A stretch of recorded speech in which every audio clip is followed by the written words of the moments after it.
Just a couple of questions. Are you bringing it right to, are you aligning all the ordinances with the state homestead? So that's, Is it going to be even? so that's a great question. We have been asked that question before. I think it's important to note that the general court, the state legislature, has given communities and cities especially the ability to look at what works best for cities may not work best for towns.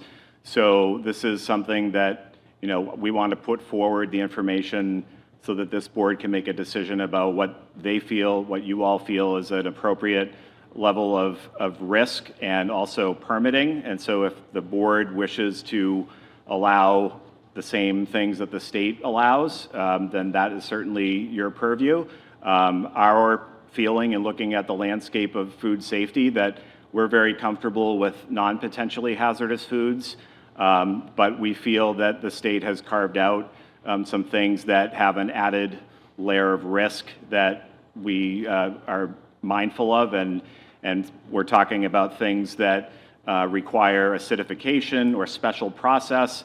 There's a potential for botulism, and that's something that has a very serious adverse health outcome. We're always balancing the risk and how much are we going to intervene as a government agency. And when you have something like botulism, albeit rare, if that were to happen, that is, has a pretty high mortality rate if it isn't treated promptly. So that is a line that we don't feel comfortable supporting at this time. If the science were to change, or we have data in the next few years that says we've had no outbreaks in states that have just brought that forward, we are certainly willing to revisit that. So what's the percentage in New Hampshire that is allowed to?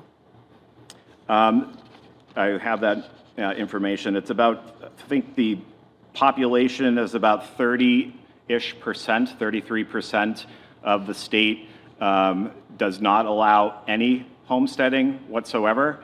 That's not what we feel is something that we're comfortable from a risk tolerance. So we are actually saying that we feel that non-potentially hazardous, non-processed foods, baked goods, things of that nature, we feel confident in supporting an alteration to the ordinance to allow those items based on those being the lowest risk. So what are the numbers for botulism? What are the numbers for botulism? Yeah, with the other surrounding towns, since they're allowed to can. Botulism is a reportable disease. I don't believe that we've had any botulism cases this year or in the last few years, but certainly we have to balance the possibility with something that is so significant of a poor health outcome if things are not done properly.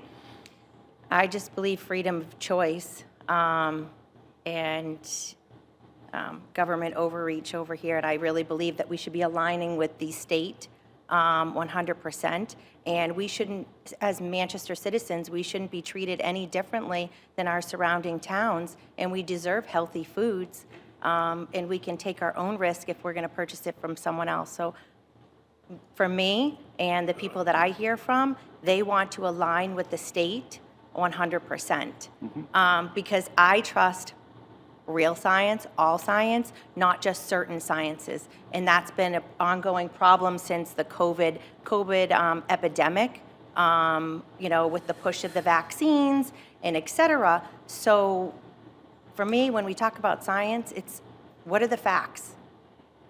Okay. With everything on the table. Well, I appreciate your perspective. Thank you. Thank you. Appreciate that. Yeah.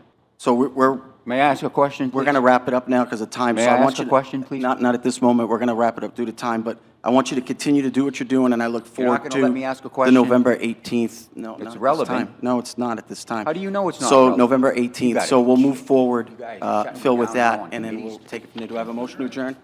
By Alderman Goonan, second by Alderman Mayor. All in favor? Aye. Ayes have it. Thank you. Thank you, Phil. Thank you.